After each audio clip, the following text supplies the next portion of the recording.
Okay, we are now being recorded. So we're going to do a quick round of introductions, allow everybody to unmute themselves. Just please say your name and your city that you're in. Then we're going to do a kind of an overview of Milpitas so you can get familiar with the landscape there. Then Kevin will discuss the metro projects, and then we'll do a Q&A session. And then Jessica will talk about the mid-town projects. Then we'll do a Q&A after that, those 4 projects. And then we'll do an upcoming events slide or 2.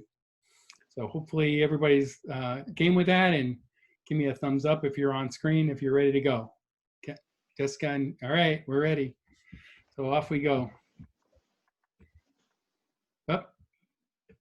So now I'd like everybody to just unmute and introduce yourselves, and we'll start with my compatriot, Sanja Lada. So just unmute yourself and say hi, Sanja. Hi everyone, my name is Sandhya and I work at SVBC and I live in Palo Alto. Yep, and let's do Bruce next. Bruce, you've been unmuted. Oh, this may be more challenging than I thought.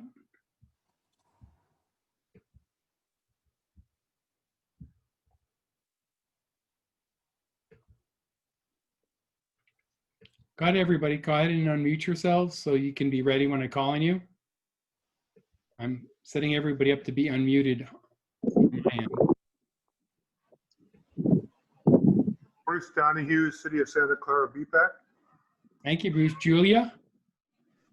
Hey, Julia Malbo-Laycock with the San Mateo County Office of Sustainability, calling in from Dubose Park in San Francisco. Jay Lee? Hi, Jay Lee here, a relatively new principal planner with the City of Milpitas, and I will be leading a lot of our long-range planning efforts. And I actually came over from Sunnyvale, so worked on the El Camino Real specific plan over there, and actually had a chance to work with the coalition, I think some community meetings that we've attended, and so I look forward to working with you guys again. Yeah, it's going to be good work with you going forward, Jay. I was the one working with you on the El Camino plan. Jonathan Yee, excuse me. Hi, Jonathan Yee, the new transportation manager for City of Santa Clara. This is my 3rd week. Oh, congratulations, Jonathan. Thanks. I look forward to talking with you soon. Sure. Renee Baal. Yeah, hi. I'm Renee Bale. I'm with the City of Menlo Park, Associate Transportation Engineer. So I've been involved with some of our bicycle projects here. Thank you. Okay, and Rusha Dande? Yes, hi everyone. My name is Rucha Dande. I am with the City of San Bruno Planning Division, working as an associate planner here, and I'm the BPAC staff liaison for the city. Let's try Kevin Chen and then Krishna Kumar. Kevin, are you gonna? Yeah, hi everyone. Kevin Chen with City of Menlo Park, colleague of Renee. So just here listening and eager to learn. Thanks. Okay, thank you. And Krishna? Hello, this is Krishna Kumar. I'm assistant planner at City of Milpitas and here to support our team, Jessica and Kevin. Thank you. Great. Lola Torney? Hi everyone, Lola Torney with VTA, and I'm a resident of San Jose. Okay. With that said, I'm going to have our 2 speakers introduce themselves, starting with Kevin Riley from the City of Milpitas. Okay, thank you, John. And hello, everyone. I'm in my bike jersey here. I'm not going to wear a helmet today, but looking forward to this virtual ride. So I'm the Metro Plan Manager, originally the task transit, the specific plan for the transit area.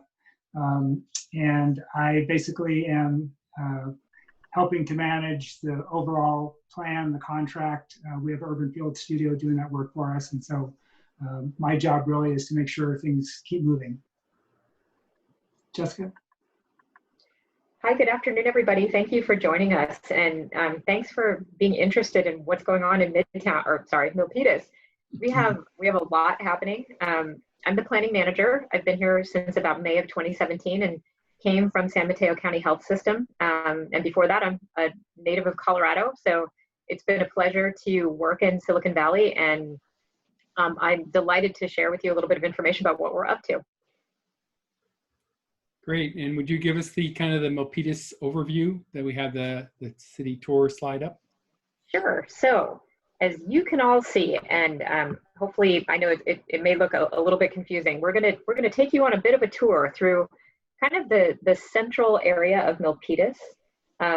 We're going to spend a little bit of time sharing information with you about what's going on around our new BART station, which just opened up in June of this year. We are so happy. This was a very long time coming, and there's a lot of change happening in that area. We used to call it the TASP, which, you know, for anybody that's familiar, it's short for the Transit Area Specific Plan, which doesn't really have much of a ring to it. Luckily, when Kevin joined with the consultants, they had the idea, let's rename it. And so now we're calling it Milpitas Metro. So you'll hear us refer to it as that. And then we're going to take a walk back a little further north, and I want to share a little bit of information with you about what's happening along kind of the Calaveras Boulevard corridor and some of the work that we're doing to update our Midtown specific plan. So we'll start you kind of in the southern portion of the city and focus on the transit area, and then we'll move back up to Milpitas City Hall, and I'll take you on a little tour of that area as soon as we get there. But just suffice to say, and I'll probably come back to this later on in the presentation, Milpitas is, you know, we have a lot of very large roadways that bisect us and divide us. And not only roadways, but railways. So a lot of what Kevin is going to spend, a lot of the time Kevin's going to spend talking to you is just dealing with those connections and those challenges that we have to be able to get people from point A to point B safely and in a pleasurable manner, and in my opinion, outside of a car. So it's going to be, it should be an interesting discussion. And if you have any questions, we would love to hear from you. Thank you.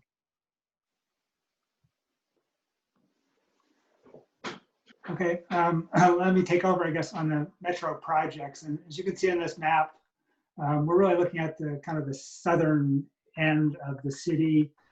Abutting us immediately to the south is San Jose, and kind of wraps around us to the west as well. And so the metro plan itself is about 347 acres that abuts the San Jose side. And as Jessica said, you know, it's challenged with some pretty significant barriers, not just the expressway. The expressway cuts right through the middle of it, as does Great Mall Parkway, which turns into Capitol in one direction, turns into Tasman going west. But it's a multi-lane road that's a bit of a challenge, and we'll talk a little bit about that. So let's move on to the next slide. So obviously, a lot of what we're doing in terms of infrastructure is to look at how we move people in cars is a given, but then, you know, how we can make it better for bicycles and pedestrians, particularly throughout this area, but through the city as well. And that's always a challenge. All of you as planners know that it is a bit of a challenge to make it a comfortable place to be and feel safe to move around. So this is just to look at some of the things we're considering, how we handle the streets, whether they're, you know, primarily roadways for cars, or whether we can do something more to make them a little bit better served for pedestrians and bicycles. Next slide, please. And so, you know, what we're doing here is dealing with a lot of the infrastructure that was part of the plan, and just, you know, an overall view of this. You know, as development comes in, you know, and typically the way a specific plan works is you plan for all this development, you have a development scenario. And when they developed this in 2008, you know, it was a wonderful plan and anticipated the arrival of the transit station of BART to connect in a great way with the VTA light rail right at the station. But as always happens with these, the development comes in, but the infrastructure is being paid for as projects come. So much of the infrastructure does not happen right off the bat. So now we're at a point with a lot of residential on the ground and much more to come. We're trying to put some of this stuff in. So we're looking at, you know, crossing the creeks, a combination of public and private projects to do the creek crossings. And then in the middle picture, we've got a picture of what is today out there up in the air, the crossing from the parking garage of the transit center over to the Piper neighborhood on the north side of the street. And the Piper neighborhood is already pretty well developed. There's still a couple of projects in the works or waiting to come. But also importantly, getting across the expressway here allows you to get into the Great Mall site and all of those properties around it. The Great Mall used to be the Ford Motor Company plant. And so getting over there where there's great potential for development is really important, rather than having to cross that expressway in the crosswalks that exist, but are a little bit scary, I would say, for most people. And then the third slide really is just the connections between the different districts. And again, being cut up by expressway, roadway, and creeks, we really want to make sure that we can move around through the area and in and out of the area from Milpitas and San Jose, but really make sure we have good internal connections for bikes and peds. Next. This is just an example of, this is McCandless Boulevard, which comes up off of the expressway and goes north up to the Great Mall. And it shows you some of the creek trail that's already out there. We've got gravel fines, and then this demonstrates one of the crossings of the street at grade to keep you on there. And we are working with the Valley Water to try to make sure that these are the best they can be. We want vegetation there. We need crossings where they help us to move around the area into the transit center. We want to make it more attractive with native plantings if we can. The district uses it for maintenance, of course, and for flood control, so we need to be cognizant of that. But we really want these to be, all day long and as much of the evening as we can to be able to move people both in the summer and the winter. Next slide. So this is just a big picture of some of the improvements that are spelled out in the plan, the crossings of creeks and roadways, connections that we're making. One of the things that's specified in the plan is this ability to move around the whole neighborhood. So you can imagine on a Saturday morning, you may want to get on bikes with your kids and be able to ride around the area safely and not be out on some of those big streets. So that is what we're trying to accomplish with this. And again, the funding is really coming now to get some of this done, and we just finished paying for and getting constructed that first crossing that we'll look at in a minute. So move on from here. So here we are, the transit center pedestrian overcrossing, which is the one you saw in that image, and we can move on and take a look at that. So this one does cross, as I said, directly from the parking garage over to the north side, where I think they have stairs and elevators there to get you walking on your bike down to grade level. And so it's pretty exciting for us to see this come online. And there'll be another one that will cross the expressway further south. The next, please. So here, now we'll go down to that one. You can see it's a little bit further down the expressway, and it's going to be crossing at one of the creek areas. And it allows us, go ahead. It allows us to take that crossing, pedestrian bicycle crossing over and, touch base, touch down on the creek trails. So people moving from the transit area or just around the neighborhood can get across that expressway and be able to do more movement without being on a street. Next, please. And then we've got another crossing, this one over the creek instead, saying East Penitentiary Creek. And this one is the extension of South Milpitas Boulevard. As it came down to the expressway, when they put the BART station in, we continued that roadway down to Capitol as 4 lanes. And those 4 lanes serve the transit center. But as it moves down through a couple of projects and gets to this crossing over the creek, it goes into 2 lanes, and there's a little cul-de-sac, and the bridge should touch at that point. So move to the next slide, please. So here you can see an image, and for all you planners, sorry, the north is turned to the right in this aerial photograph. But the important thing here is where John is showing with the cursor, That is a walk study that shows you, the walkshed from the transit center to basically all over most of the 347 acres of the metro plan area. What you can see there at the bottom is there's a big vacant area, a big untouched area, because you today have to walk around or bike around to get to that area.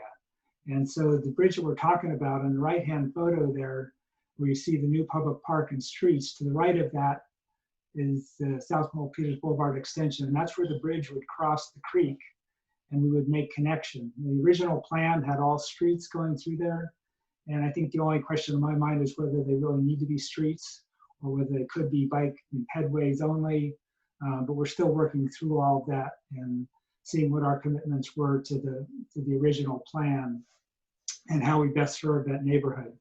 Clearly, if you live in this neighborhood, you want to get to the station, you want that ability to get there without having to drive your car and go park it in the garage. So getting across here as a pedestrian or a cyclist is really important. And then, as you move up in that picture, going up, you're going west, you would get to that crossing that I had mentioned just before this, about crossing the expressway and going westward into the McCandless part of the district. So there's a lot to be done here. The park is coming in.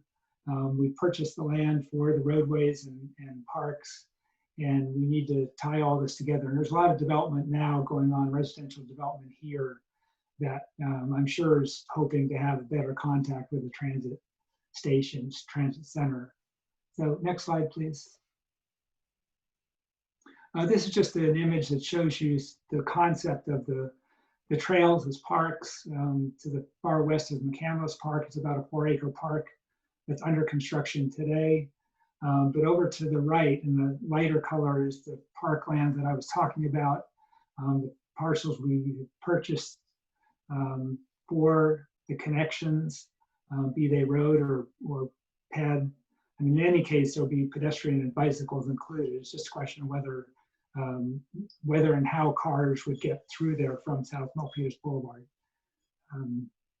The gray line for the existing road. So this picture now shows you some of those options. The solid red lines being the options for vehicle pathways, and the dotted lines being those options for just bike or ped. So you can see we've looked at a number of ways to go at this, and we still need to decide exactly how we will do this. But the important thing is to get from the south up across there, across Capitol, across the creek, and get to the transit center and beyond. So next one. Now we'll go look at the Great Mall Park itself. Again, this is the extension of Tasman from the west and going into Capitol, going east. But here it's called Great Mall Parkway. Essentially, that stretch in front of the Great Mall today. And then we'll look at the Great Mall itself. So let's move on. So we had done a survey in all of July, looking at the community's input on what they thought were the big challenges for this. And this really reflects the interest of the community that participated. We had about 316, 17 participants in that. And as you can see, they really are looking at ways to improve the walking and biking in the area.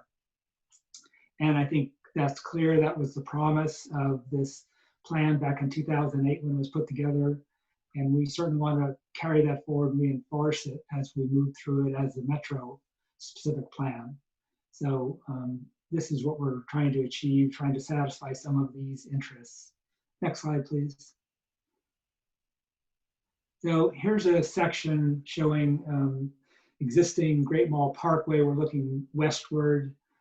There's some existing development going on the south side of this, on the left of the picture.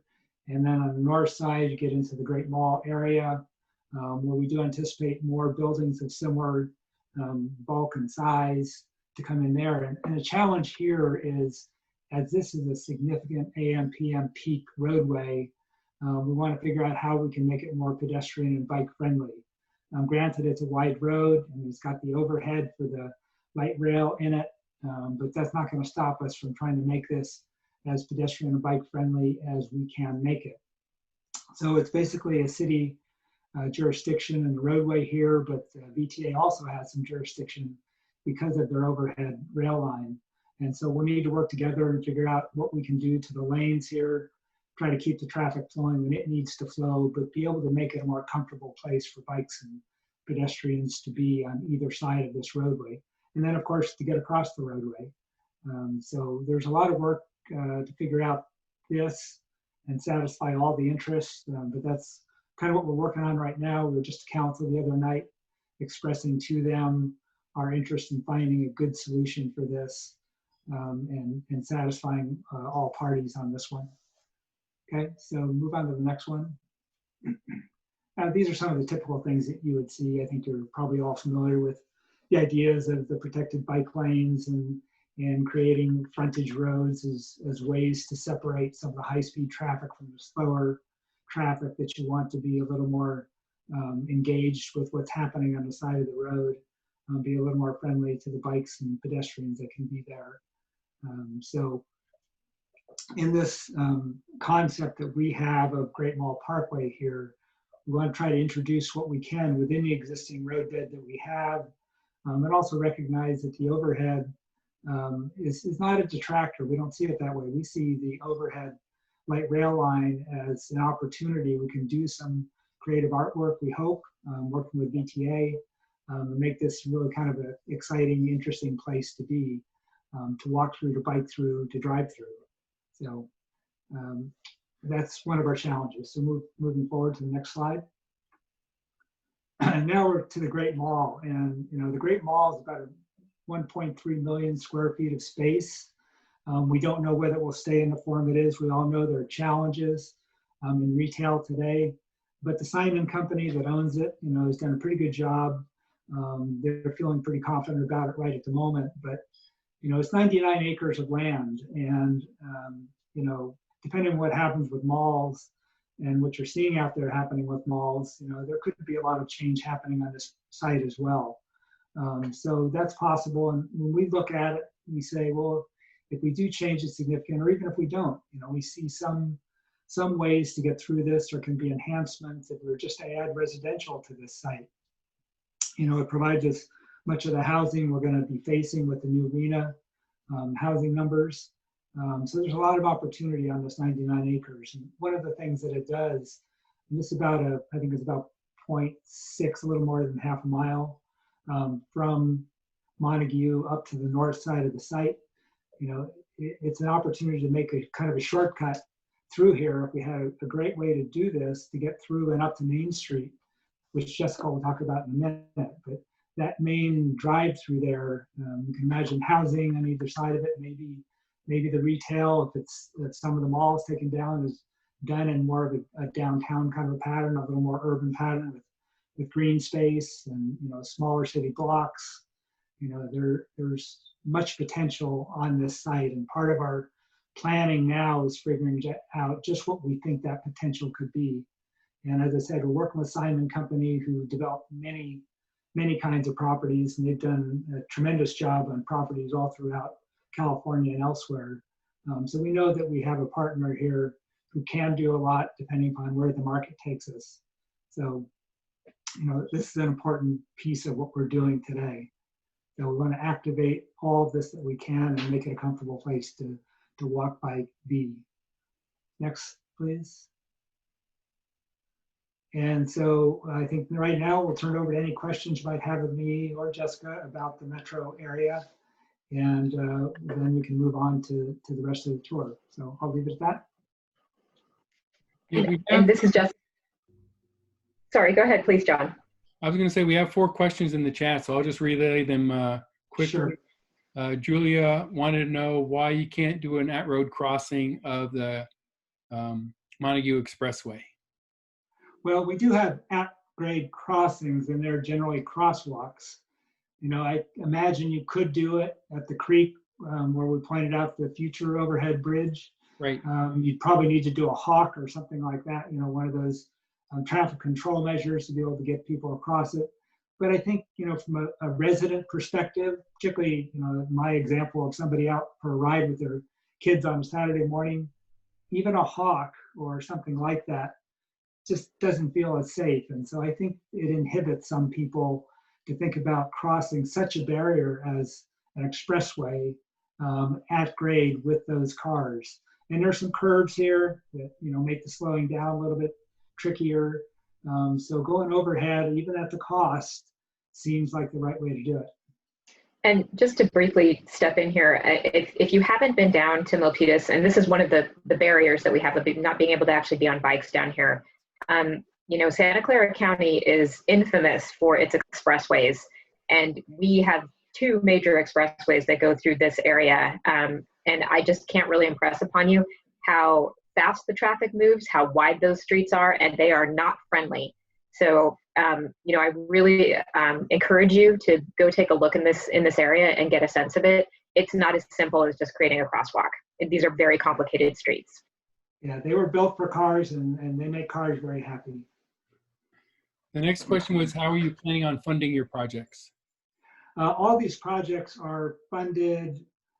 There are a few projects that get built by developers, and then there's some reimbursement. But all those funds for building or reimbursing are impact fees. So as I said at the beginning, we've had projects come in. We've built almost 7,000 housing units in this area already, and we're looking to do, could be 4,000 to 5,000 to 6,000 more units in this area. Plus, we've got nearly 1 million square feet currently in the plan, and that could be expanded if we expand the area of the plan today. And all of those projects pay either on a per unit basis or a square foot basis, funds into what we call the TADF, the Transit Area Development Impact Fund. And so those monies are set up to pay for these projects. And we just had the funding sufficient to do the pedestrian overcrossing at the transit center. And now we're looking at the funding for all the other projects that we're doing. And as we move forward and bring more projects into it, more housing units beyond the 7,000 that were recognized by the 2008 plan, there will be more funding to come forward. So it's a matter of budgeting those funds as they're deposited into the account by development projects. Great. We have one last question on the section, and it's a global question. How are you thinking about addressing police presence requests in the context of racial enforcement practices? I don't know if that's a good question for you or for your police chief. Well, yeah, I'll address it because we are working with police department to try to find a site within this. And in my mind, there are a couple of potential sites where they could put a small substation, enough to have a presence, to be able to have easy access to all parts of the metro area for sure. But recognize they also already have a substation within the mall. So today they can easily address situations that are happening at the mall itself. But what they want to do and what we want to see them do is have a small facility. And we had one in Santa Clara that we built in the Rivermark neighborhood. And it's staffed part of the time. How police would do it here, I don't know, but a small substation just as a presence so that the public knows that it's there. And so that when they do staff it, they have the ability to get around.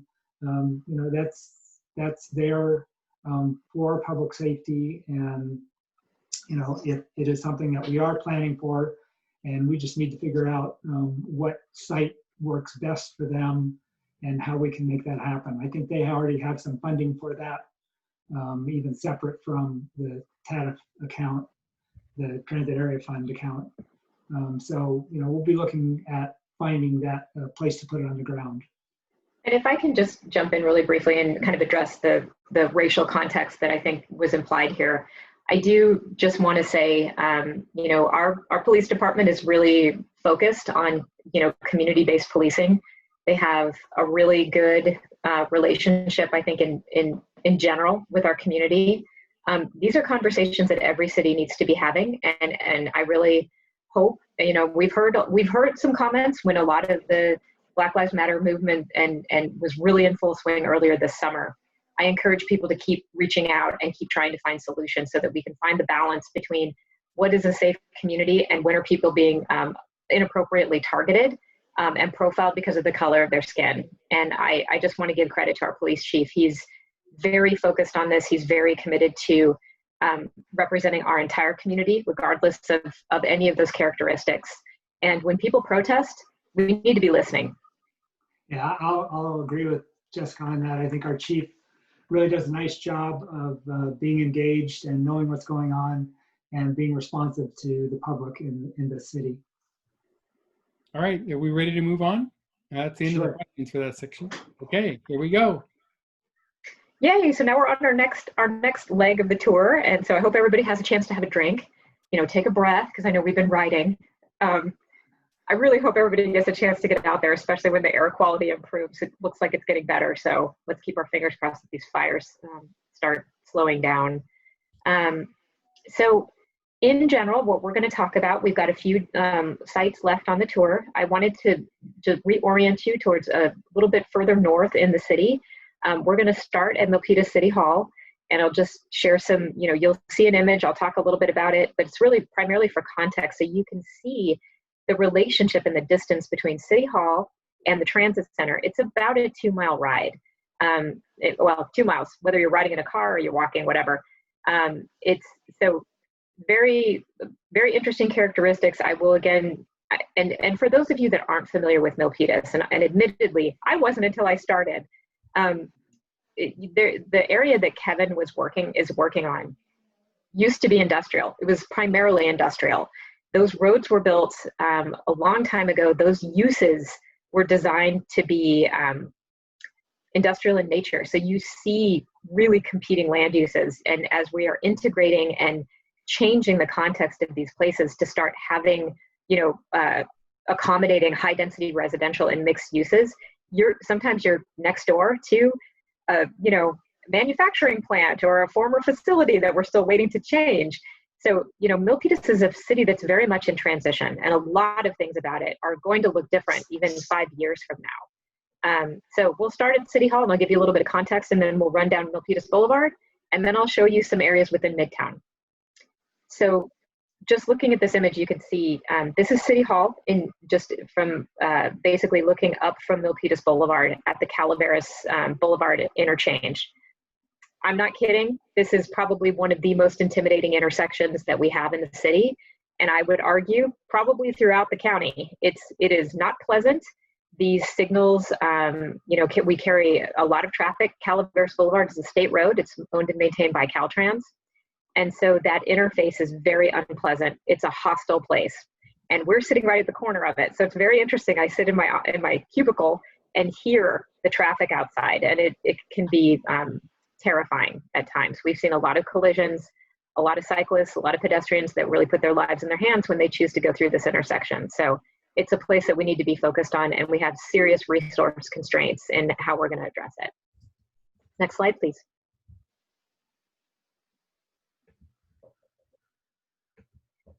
So we are now going to jump onto Milpitas Boulevard. It's, again, in the context of the rest of the streets in Milpitas, I would say Milpitas Boulevard is relatively safe. We do have bike lanes. They are striped. They're not green lanes.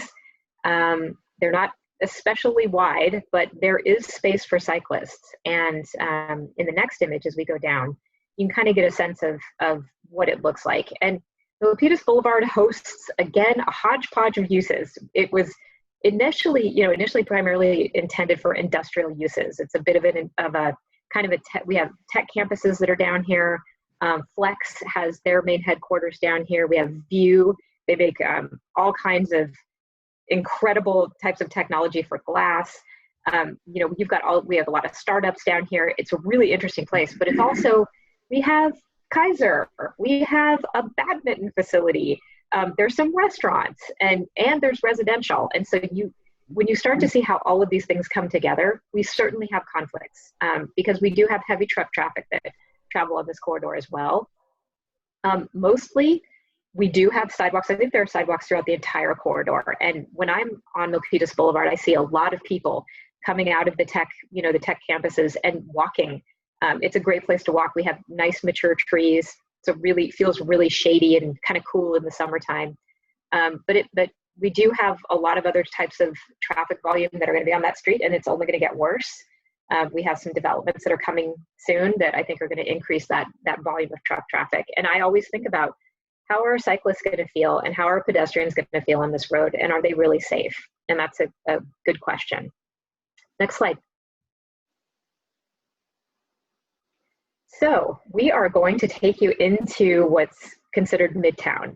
And Midtown is a very interesting part of the city because it kind of was really the center of kind of the history of Milpitas. It's also really the center of where transportation kind of established itself in the city. So we have a very large north-south corridor for the UP Railroad. And, you know, I have to say that things like this have really dictated the nature and the character of how Milpitas has grown as a city. We're very much appreciative of kind of our roots, and our roots as a corridor and as a train depot. This was really kind of one of the gateways into Silicon Valley back in the day. But over time, these land uses have transitioned, and Midtown is, again, this hodgepodge of land uses with relatively small parcels. So you don't have big acreages. And I'll say, with the one exception, that in the middle of Midtown, we have this enormous parking lot. It is asphalt. It's probably 60 acres of land that is owned by the railroads. And every time I look at it, I start to salivate, because I think about the opportunities that we could have there to bring, you know, either residential or mixed use into Midtown. And unfortunately, it's mostly a non-starter, because working with the railroads, and for those of you that have done this for a long time, you're probably agreeing with me, is akin to, you know, trying to connect with, I don't know, God. They have ultimate control, they have no desire to change, and they don't want to listen to us. So we've had numerous chances that we've tried to negotiate with them, even just bring up these issues, and it's just been a non-starter. So it will continue to be a challenge for us to figure out how we can start to reframe this area. It's no longer this transportation hub, and we need to start thinking about how we're going to be able to house people, and this could be a great area for it. So again, Midtown is super, super interesting. There's a lot of stuff going on, and I'm just going to orient you to Sarah Way and Main Street, which is in some ways kind of the gateway into Midtown.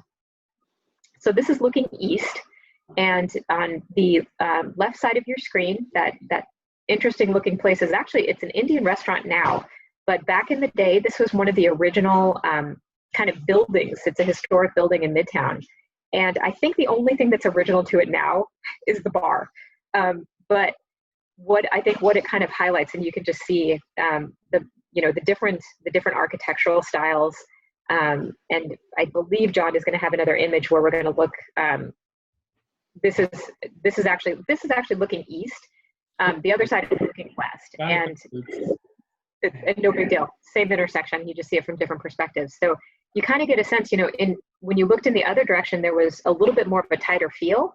At least the buildings were up closer to the street, and you felt a little bit more confined, a little safer. When you walk or turn around and look in this direction, it's just open, and we have inline retail. This stuff was built in the 60s and 70s. It is obsolete. The property owner has come to us and said, help me. I want to assemble some land. I want to do something different out here. And I can't even tell you how exciting that was for me. I was like, let's get going. Let's start figuring out how we can bring you and your property into the 21st century. And let's start thinking about this place to be more functional. So we're really excited to kick off the Midtown plan. We're not going to call it Midtown anymore because, and when we go back, I'll show you on the map, we've actually kind of expanded the boundaries and we're making some changes to it. But Midtown is definitely our focus, and Main Street, Able Street, which is basically, it's the other street that's just a little bit further west. They're kind of the heart of Midtown, and it's a place where people feel very strongly about maintaining that historic nature and the character. But sometimes you have to take a look at it and say, there's not a lot of history left. Those buildings have come down, and how do we, share that information and celebrate the history of Midtown without making it a relic that's not functional anymore.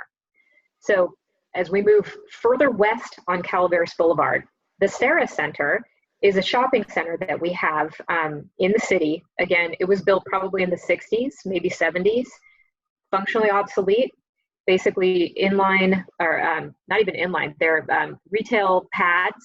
There's I believe a couple of hotels, there are a couple of restaurants, there's a little bit of commercial, and it's just surrounded by a sea of parking that is then bordered by Calaveras Boulevard, which is a major arterial. So the feel out there is hostile. It's not safe. You certainly don't walk there. You don't ride your bike there. And it's also functionally obsolete. And so we're trying to figure out how we can integrate and connect the Midtown area to the Sarah Center, and then continue further west and really look at some of the land uses that flank 880. So as you move south on the 880 corridor, we're going to take a little bit more of that area and encapsulate it into the Midtown area. And what we're going to call this, and how we're thinking about the specific plan, is that it's called the Main Street or Gateway Main Street specific plan. So it's, it encompasses more than Midtown. It's much bigger and broader, and the issues are very different. What we see on Main Street is not what you see at Sarah Center, and is not what you see along the Calaveras corridor. And I invite you again to take a look someday, go travel around there, and you'll get a sense of it, and you'll get the sense that I felt, which was, this is a place for cars and not for people. So next slide. Here's just an image so you can kind of get a sense of it. We have really sad conditions on this site, really, poor landscaping. It's, you drive everywhere. People might come here because there's a dry cleaner that they like. The Chili's, I think, is gone now. And we're working with the property, well, we're not working with the property owner. The property owner is actually in federal prison for tax evasion. So we are hoping that we can come up with some solutions and work with a master developer to buy the site. Frankly, we need somebody to take this over that has a long-term view, is willing to invest, and is going to be able to help us to transition this. And what we'll see over time, and what we hope to see, is recharacterizing the site so that it's much more walkable, has mixed uses, has density, so that we start to integrate more residential and commercial opportunities into this site. But it's going to take deep pockets and a lot of patience. And it's one of those sites that we've been, again, eyeing for years, and it's going to take a while to see how it transitions. But suffice it to say, the challenges that we've had with them are almost as much fun as working with the railroads. So next slide, please. This brings us to the end. And so I see that there are some questions in the chat box, or some observations, but please feel free to let us know other questions. And I think we can actually unmute folks, so you can just speak up. There are a couple more slides, so please don't run away. This was meant to be the question slide if you had questions for Jessica about the Midtown projects. Oh, and I'm sorry, I forgot to tell you. So in terms of timing and things that are happening right now, so Kevin and I are both embroiled in different planning exercises. He's really busy updating the Metro plan. I've been really busy as we're updating our general plan. And our general plan is almost finished. We're hoping to adopt it at the end of this year. And as we wrap that up, Kevin's going to be getting closer to the end of his timeline and his project. So we anticipate that the Metro plan will likely be done around the springtime of next year. That's 2021 is coming right up. And then we're going to kick off the Midtown specific plan update, which again, we're going to call the Gateway Main Street. So that's all coming in 2021. We've had our heads down, really focused on planning right now, and implementation is coming next. Thank you, Jessica. Anything you want to say, Kevin, before I move on to our last couple of slides? I'm sorry, John. Is there anything else you wanted to comment before I move on? No, I'll just make one general comment. Make it 4-1.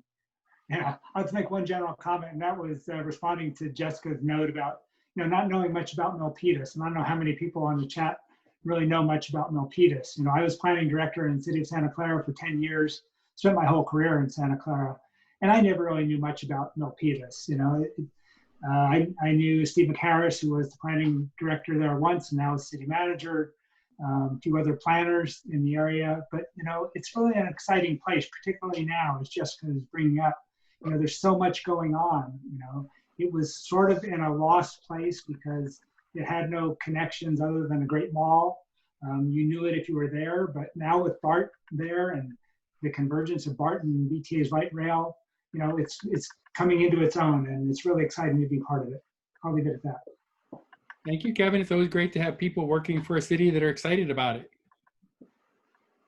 Okay, this is John Cordes again speaking. I wanted to bring you up a couple of upcoming events to make sure you're aware of things that are coming up.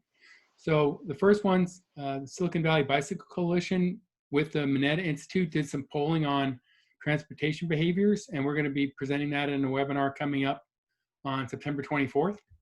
So hopefully be on the lookout for that news coming out on that. The Milpitas Metro, which is Kevin's part of the organization, is going to have a community outreach meeting on September 30th. So more interest there. The Bicycle Coalition is going to be putting on a San Jose virtual infrastructure ride on October 1st. And that will be San Jose. So you get to see the quick build bike lanes that San Jose created.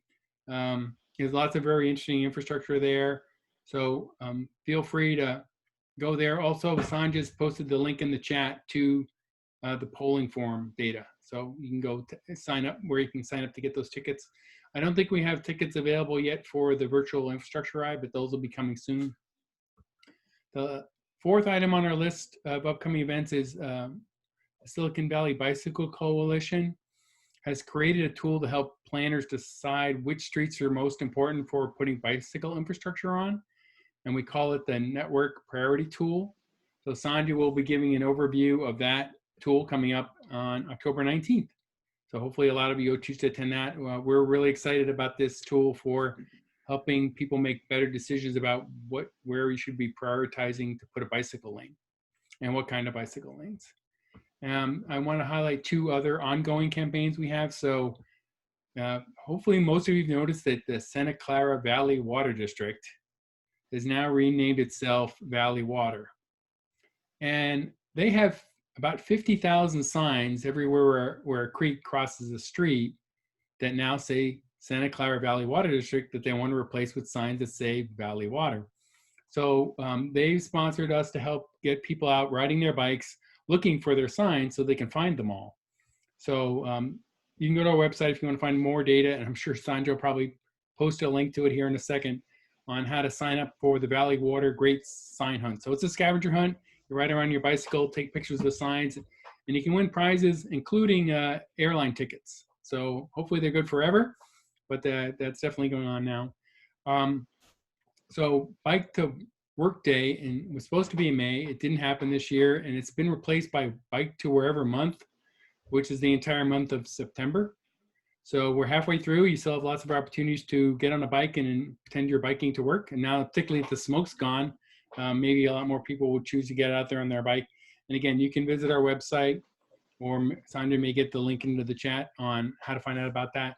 So it's mostly focused on encouraging new people to ride. So you get 10 points if you go for a ride, but you get 50 points if you encourage somebody else to ride. So the intent is for all of the people that are out there riding today to really encourage their friends to go for a ride, right? And I want to thank you for your time today. We will be sending you a link to take a survey soon for those of you that participated.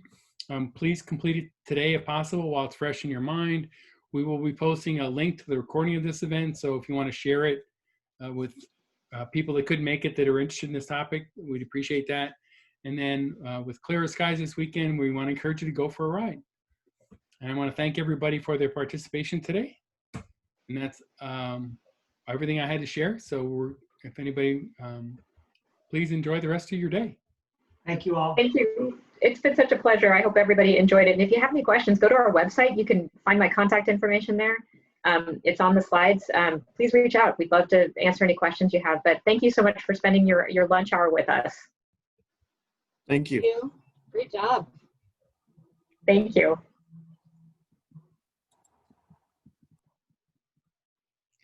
Bang, bang, bang. There they go into the distance. Thank you, Kevin. Thank you. Yes, of course. Thank you. It was fun. Yep. I think you made some friends and some people learned some stuff, hopefully. At least they learned something about Milpitas. Right. Great. Thanks. Take Yeah, care. hopefully we'll see you on the next tour of San Jose. Okay. Sounds good. Thank you. All right. Bye. Hi, Eric. Bye, Eric. Bye-bye. Bye. Hi guys, great job. Okay. Hello. Bye, Emma. Thanks. Goodbye, Sandra. Thanks for being my backup. I did have another computer running, which is why you see myself twice. Yeah. That was my backup computer in case I got kicked out or something went wrong with one. Can you also send the link to this presentation? I'll just copy a few slides. I'm going to pause recording now, I assume, or stop recording. And then, yeah, once I have the recording, I'll send it to you or I'll upload it to